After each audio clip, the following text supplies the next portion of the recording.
Happy birthday to you. Happy Happy birthday, birthday to you. Happy happy birthday, birthday. Happy Mr. birthday. Martin. Happy Happy birthday birthday, dear Sir to you. Martin. You Oh can see Lord. that we practice that a lot. Okay, thank you. Today is Well, it Martin's is. It birthday, is the birthday today. It is. It is. a celebration of an amazing person who's certainly had a huge impact on my life. So happy birthday, Martin. And Thank you, we're going to Scott. get into the whole thing, not the birthday, the the uh, the show right after this.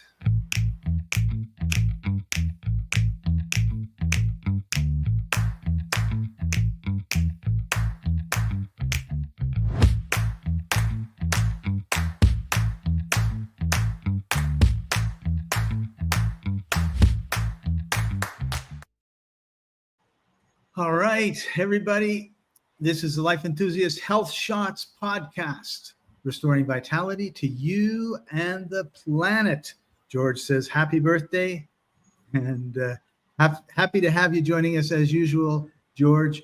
Today, we're going to be talking about seasonal affective disorder, which is sad. People tend to get sadder and sadder when they don't have nice summer days. Yeah. I wonder why.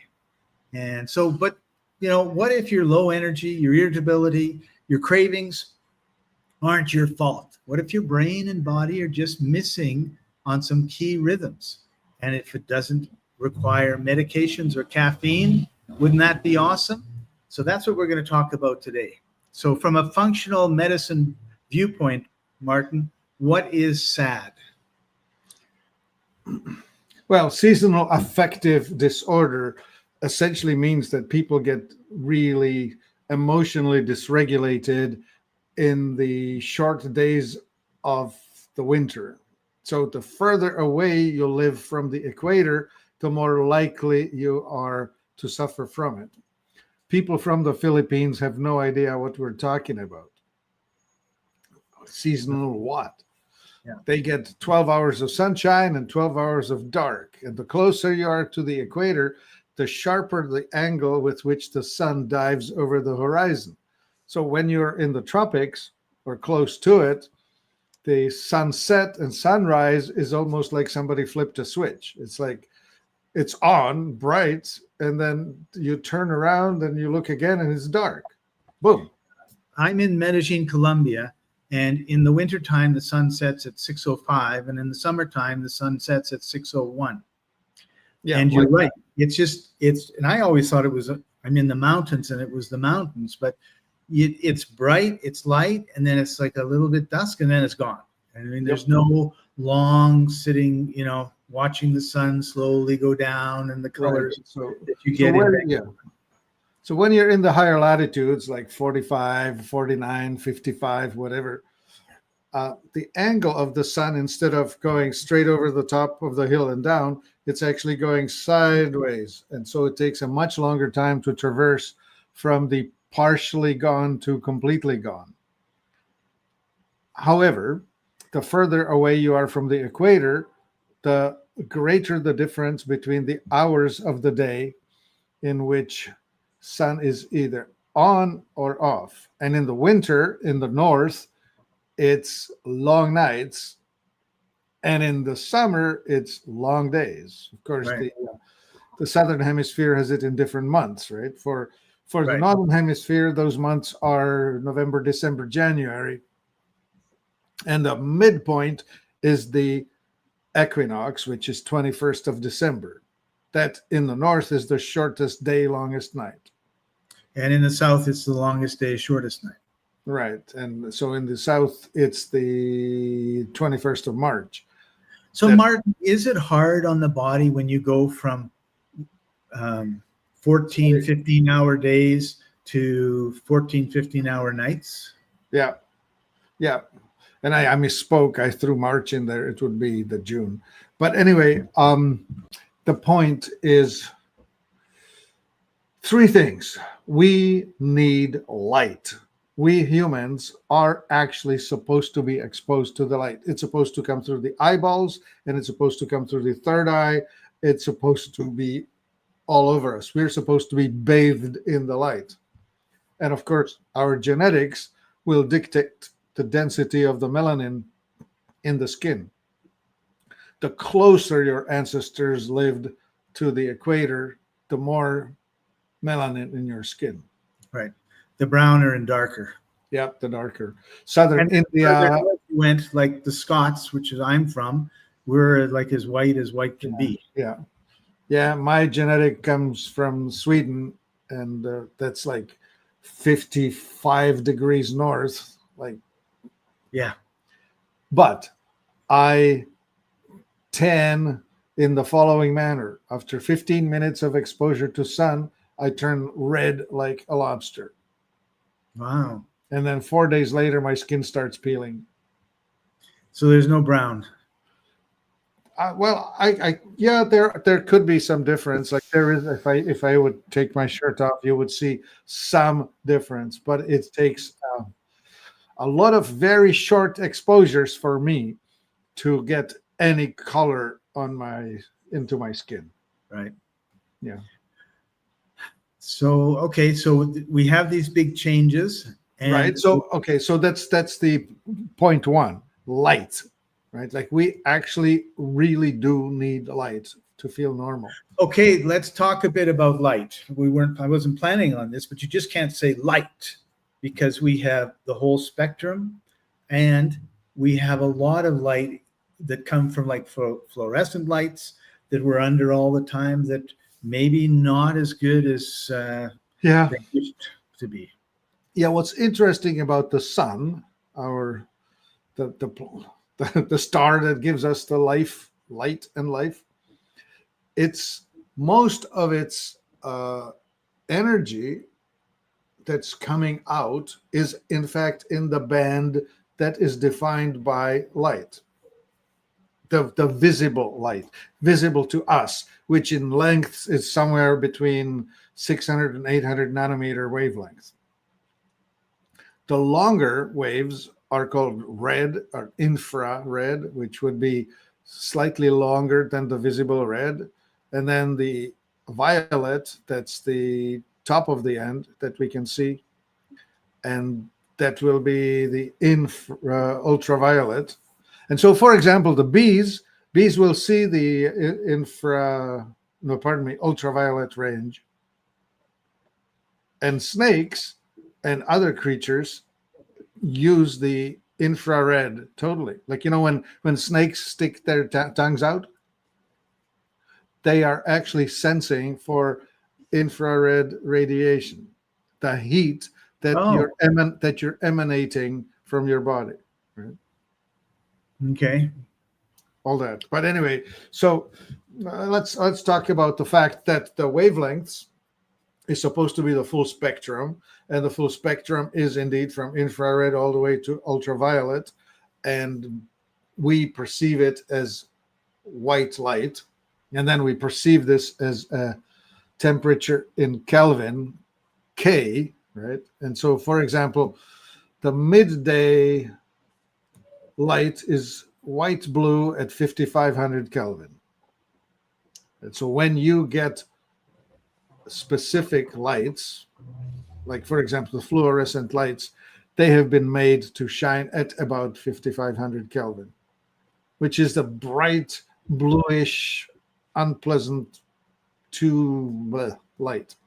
Whereas the cozy light that we enjoy, the light that reminds us of sunsets and going to sleep and being relaxed and all of that, that's the cooler light at about 3000 Kelvin, 2500 or thereabouts.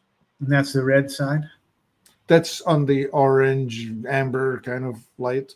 Now, isn't it funny, Martin, that when you think of, like when I think of red and energy, I think of fire, hot.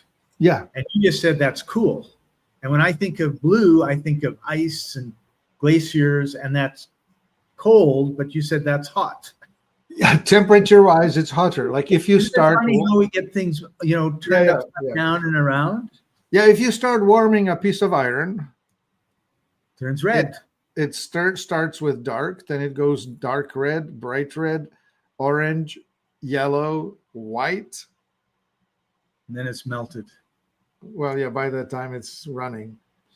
Okay, so what is the impact of having these non-sunlight lights? Yeah, so the spectrum, right? The incomplete light that's narrow rather than broad spectrum. We're looking for the broad spectrum. We're looking for the natural. And the artificial stuff is usually in a very narrow band. And so it's just like vitamins, right? If only you get vitamin B1 and ignore the other ones, you're not going to be healthy. You need the whole thing. Full spectrum light. That's what we're after. So do we find that, so let's talk a little bit about the circadian rhythms, because that's right. also things that really affect us. Yeah, circadian as in running around the clock or around the circle. There are natural things on the 24-hour clock that take place in the human body. And we are supposed to rise with the sun and go to sleep with the darkness or thereabouts. And of course, artificial lighting has been messing around with us. We keep stretching the day into the night. And the worst is now the blue screen, the phone that you have always, and you stick it in your face in the middle of the night. And when you do, you're sending a signal with the blue light into your brain that it's wakey time. Right. And going back to the circadian rhythm for a second, there are certain things that your body does at certain times. When it thinks it's certain times, like when your body thinks it's 2 a.m, 3 a.m, your liver starts working a lot harder. Yeah. And stuff like that. And that, like the liver meridian's active from 1 a.m. to 3 a.m. in your time zone. Yeah. So when you're switching the time zones, traveling around the planet, you have to adjust, and it adjusts at about 1 click a day. So you probably need, if you move 9 time zones, you probably need 9 days to fully adjust. Right. And I had problems with my liver. And when my body when I would sweat and blood would come out of my pores, Martin, he had firsthand experience. I saw it. It was tragic. Yeah, it was awful. But that always happened between 1 and 3 in the morning. I'd be sound asleep, and the next thing you know, I'm in a cold sweat and itchy and all this stuff, because my liver is trying to do everything it can, and it can't do very much to get rid of the toxins that are in my body. So there are times when, we sleep, we wake up, we eat, we don't eat, our bodies do its detoxing thing and all this stuff. And if you're disrupting the circadian rhythm, like if you're up at 2 a.m, your liver's not doing its work. So when is it going to do its work, right? It's going to skip the day. So then all of a sudden you skipped a week, and all that toxin has built up in your liver, and it puts it over to the kidneys, and then it puts it over to the pancreas, and next thing you know, you're in hospital with tubes in you. So don't do that. Yeah. All right. Something else that happens when we change is like when we go from the summer with lots of sun to the winter with no sun. We also go from outside and maybe eat. We've got things growing in the garden. We've got the fresh fruits and vegetables that are at the farmer's market, and then they're not around so much in the wintertime. So what we're eating is quite a bit different. Like we don't can. My aunts my aunts did it. My uncles. I'm not going to give any credit to my uncles. They planted it and they harvested it, and then my aunts put it in jars for the winter. And we would have pears and apples and apricots and plums and carrots and all sorts of things. So we're eating differently in this wintertime as well. Yeah. Indeed. Yeah, those things are difficult to manage. Let's put it that way. So, Well, so you can't go to pizzas and yeah, I keep thinking seasonal food, right? Seasonal food is the right thing. Like the berries are finished. You may have access to apples in the fall, but in the winter, you're going to be going for root vegetables and hearty soups, especially if your ancestry is further away from the equator. I should restate the whole thing.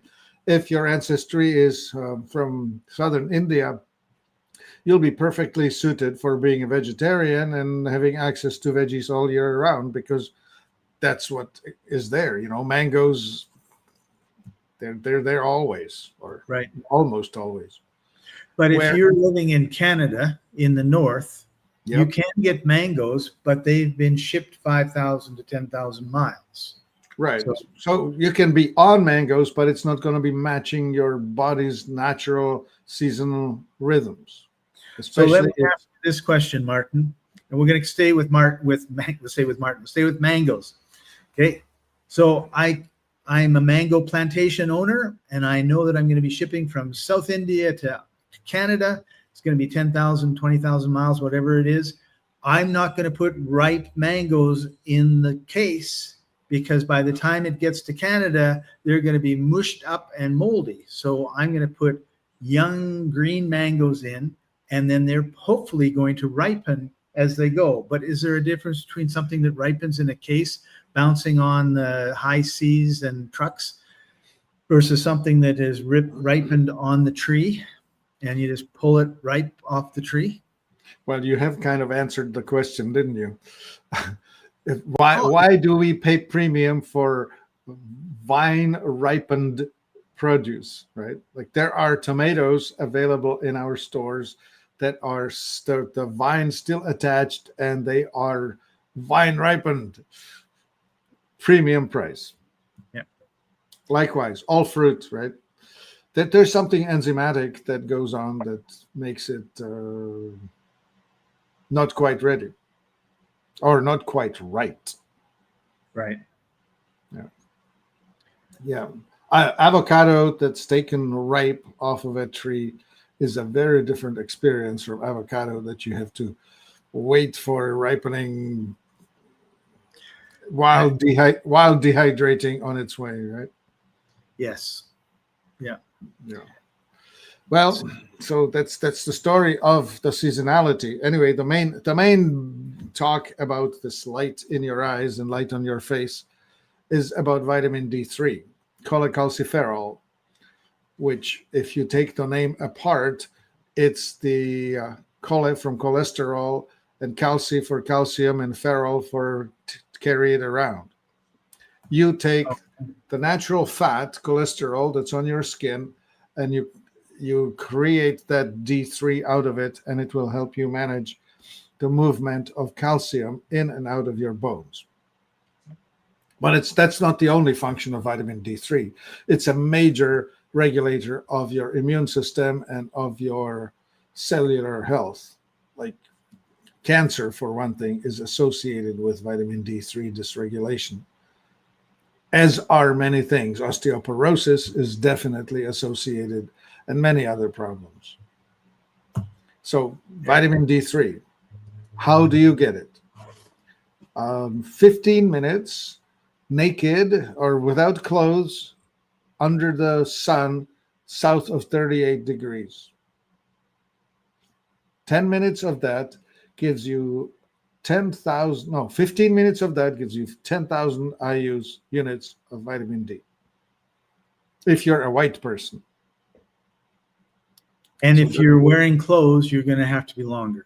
Yeah, you need to expose your arms, your legs, your torso, whatever, right? If all you are exposing your skin, on your face, then you need way more.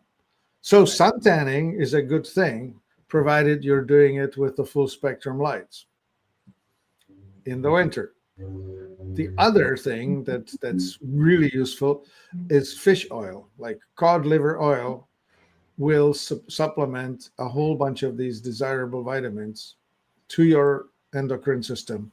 Growing up, my mom gave us a teaspoon of cod liver oil. I don't remember it every day, but I'm pretty sure it was. Yeah. Hated it, but now I'm thinking, Yeah. made a big difference. It has made a big difference. Yeah. Yeah. If you don't get enough of it, you develop this thing called rickets, which is a bone disease. Actually, what's interesting, you can still find some people like that. They have, especially between the knee and the ankle, the bones don't develop straight; they are bowed. So you can still find people like that, especially older people, who are walking around with legs that are bent in a strange way, and you can. For most times, it's usually vitamin D deficiency that got them there. Okay. Not typical in the tropics, but you can find them in the north quite a bit. Right. In the tropics, you can't. It's very hard not to get enough vitamin D. I mean, you really have to work on it. I mean, lots of people have umbrellas and everything else, but you've got the light bouncing off the water. And I remember actually once being on the water all day, and I had a hat, and it wasn't warm. It wasn't. I was gonna say it wasn't warm. I don't think it was a cloudy day, right? Yeah, and my whole face was sunburned, but my rim went out like there was no way I should have had any sun, but it reflected off the water and right underneath, right? Yep. So it's yeah. We're really talking for the poor northern folk who have lack in for no other reason. George, he likes cod liver and canned clams. Okay. Yeah. That's the food from where Scott and I live there. Scott comes now and then. It's the Pacific coast where clams were the staple of the natives living on the coast here. Yeah. Right. Along with salmon. The secret Canadian drink called clamato juice. Yeah. Which is tomatoes and clams in a drink. Couple spices. It takes getting used to. It does. All right. So one of the things that you get out of the seafood is omega-3s. So that's important to make sure you have. Yes, enough. Absolutely. Yeah. So cod liver oil, have salmon. Yeah. Those sort of things. Yeah. Cold water fish. That's how nature compensated for the people living in the cold climates. Right. Yeah. Yeah. So nature provides. We just have to understand and take advantage of it, right? Yeah. Because live with it.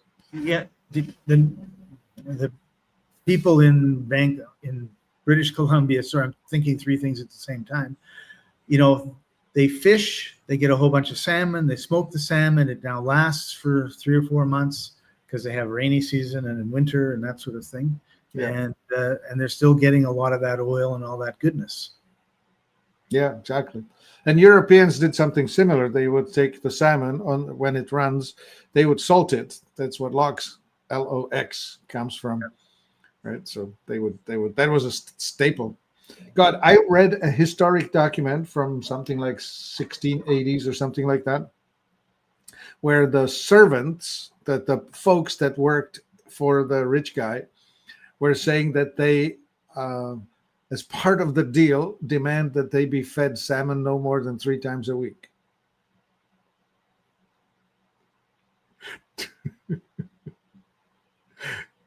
Today, delicacy for which we pay a premium. Yeah. Lobster's the same. Lobster started out on the East Coast as this like throwaway catch, right? And then someone somewhere decided to put it into a high-end restaurant as a delicacy because the rich people never ate it. And they're like, oh, this is really good. And all of a sudden it went from being something that you almost threw away to, like you say, a delicacy. Yeah. It's funny how that goes. What about some adaptogens that people could take? Like right. So the name, the name gives it away. Adaptogen. Gen for Genesis, adapting. These are plants that help us to be better adjustable or adjusting to changing conditions. Right. So there's your list. Starts with ashwagandha, Right. which translated from Sanskrit comes something like strength of a horse. Oh, that's a good one. Yeah. Ashwagandha is not fast acting. You need to be on it. Like it takes 30 days of solid daily dosing before you start feeling better. Another one is called maca. Oh yeah, I like maca. Tastes like horse piss to me, and I don't know what horse piss tastes like. That's what I think it tastes like. Maca comes from the very high elevations in the Andes, in Peru specifically. The good maca grows at elevation above 14,000 feet. Wow. The Chinese folks came into Peru and bought a whole bunch of maca and took it back with them to China and started planting it in lower elevation, just regular fields. It's no better than any other pea or lentil or any such thing. It's just another typical vegetable. It has to grow in these harsh conditions for it to be of the benefit that we appreciate. Right. Okay, so we're coming close to the end of our time, Martin. I wanted you to talk to a couple life enthusiast products that I think people should be considering. And Yeah. I'm going to add the first one here, and that's B12. You had mentioned B12. Yeah. And this is with fulvic acid. So let's talk about it a little bit. Right. The B12 is the one that you notice if you're deficient in B12, you'll have brain processing deficiency and you have energy deficiency. It's the mitochondria, food to energy conversion tool. And B12 naturally comes from egg yolk and liver and other red meat type of stuff. So especially people who are mostly vegetarian will have harder time getting enough B12 to function. Okay. And then this has fulvic acid. So what difference would that make? Well, the fulvic acid is the base for this one. Fulvic acid is a detoxifier and micronutrient regulator or supplier. It helps with so many different things, the microbiome and whatever else going on. Fulvic is also in shilajit, which we may have talked about. Okay, I didn't know that. Yeah, it's the longevity and energy and mitochondria and all of that. Okay. And interestingly, you will notice on the screen where in big letters it says this is methylcobalamin and not cyanocobalamin. This people with the MTHFR, the poor methylators, will enjoy the fact that this is already pre-methylated, so they'll have full access to the nutritional benefits of this version of B12. And if you don't have that problem, should you take a different B12 or is this fine? No, this is automatically okay, as opposed to only the people without the MTHFR will deal with cyanocobalamin successfully. Okay. So good for everybody. The other one, and you'd mentioned this before, is magnesium oil. Right. Yeah. Well, magnesium is one of those universal tools. Remember, we were talking about the autonomic nervous system and how the stress side is driven by calcium and the relax or unstress repair side is driven by magnesium. So if for whatever reason you're not getting enough magnesium, and the soils are depleted in magnesium. Most foods that we eat don't have enough magnesium. So supplementing it is a good idea. So we live in a society where you're constantly bombarded with bad news. You're constantly bombarded by stuff on social media that is designed to get you into a high state of stress.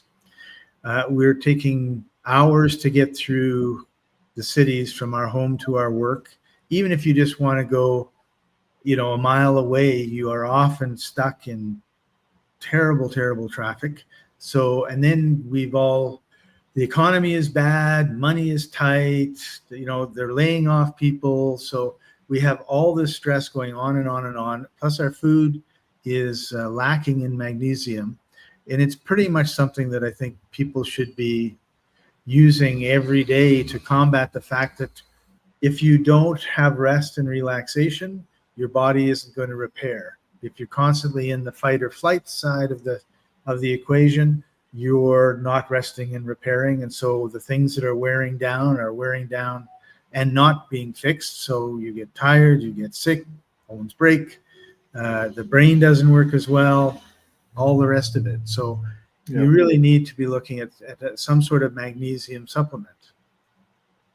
Yep. If there's not enough, you will know it because you will be wearing faster. And wearing faster, you'll notice in your joints, and you will notice it in your moods, and you will notice it in your processing capacity. You'll be acting like an old, used up person long before your day. Right. Yeah. So this is an oil that you would apply. Would you just apply it to the skin anywhere or anywhere in particular? Would you? Yeah. It ended up being called oil, which is silly because it really is a magnesium chloride in water. It's that the saturated solution feels really slick. It feels like oil. Okay. Anyway, so you can rub it on any place. It's a bit sticky, so I put it on. Actually, I personally use it in my armpits. I use it as a deodorant. Okay. So I just take a spoonful and put it in my armpit. But you can put it on your feet or your legs, your belly, wherever. So one way to take in magnesium is you can put it on your skin. The skin will absorb it. Another way, not this particular product, but you can get magnesium tablets or capsules or that sort of stuff. And of course, you can just eat as much magnesium, down it as much as you want, and nothing's going to happen, right?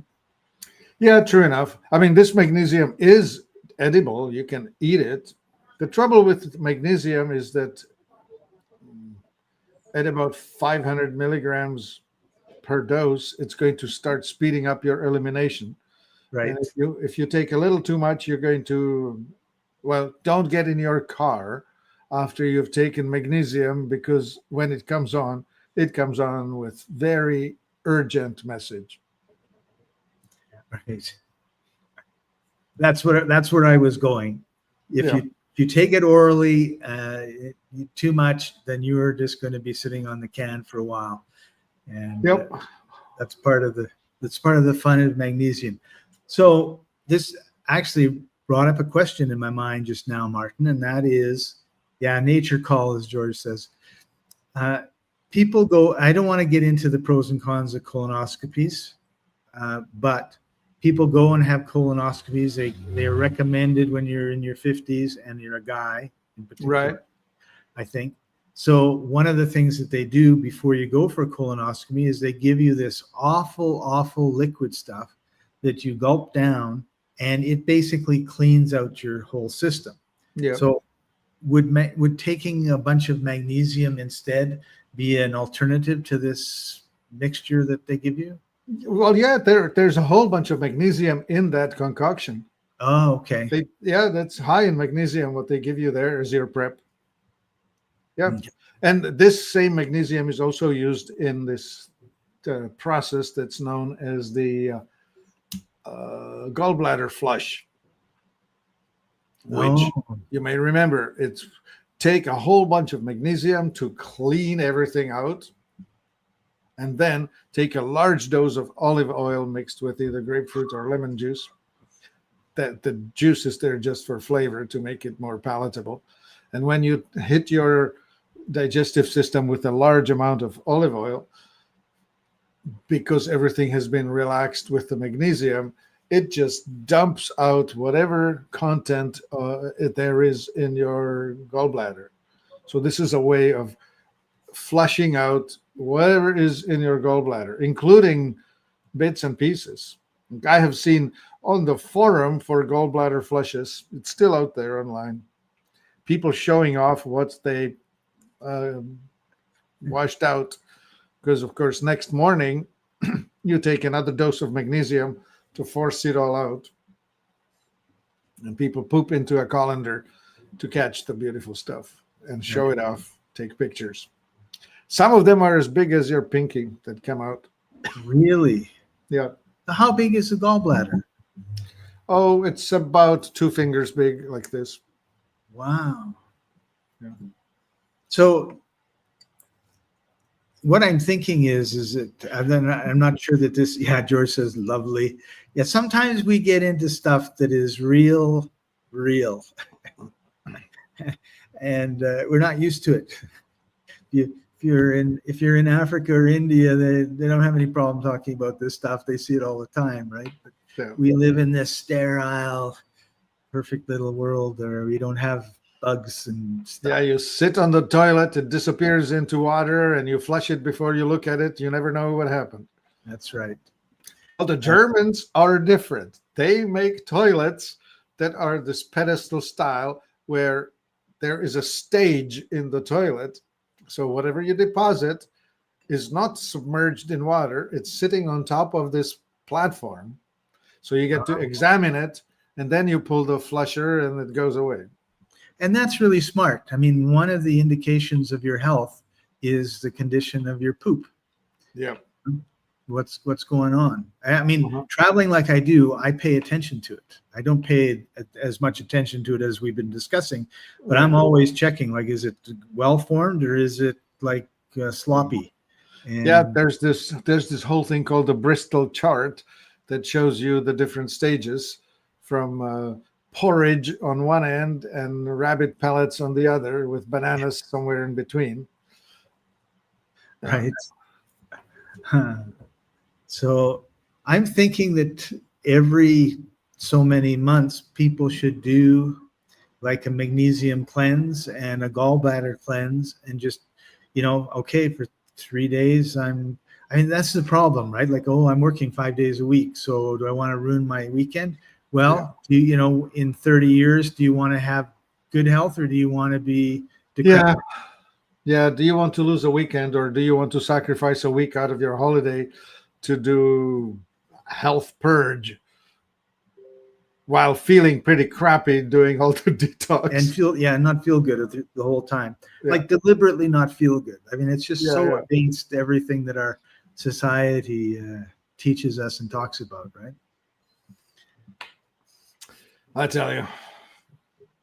Well, that's why we're here.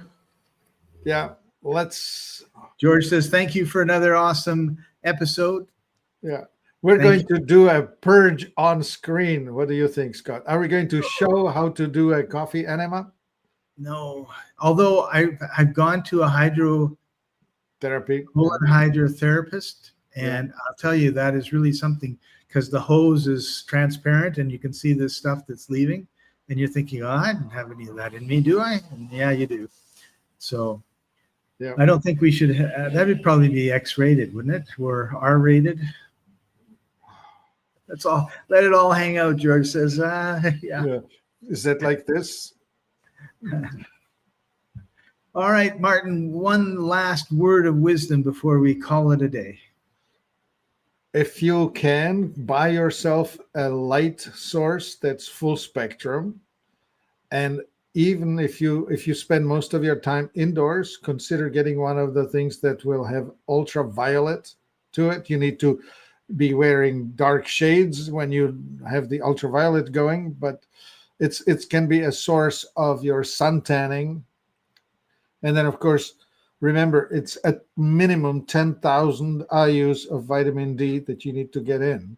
So if you can't get 15 minutes of intense light, then you need to supplement it with D3 sources. We make them available.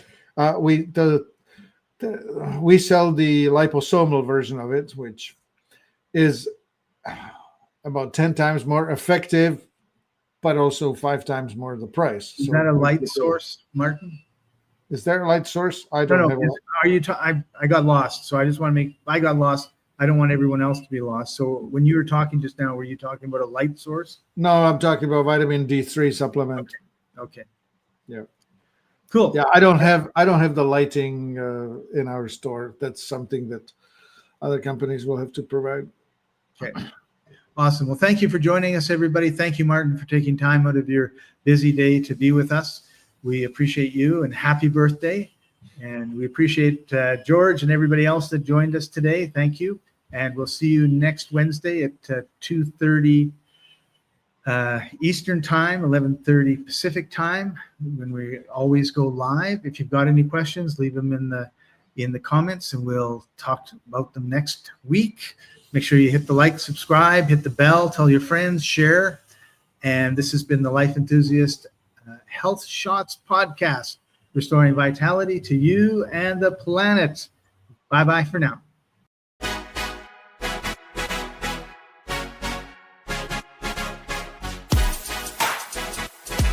Hey!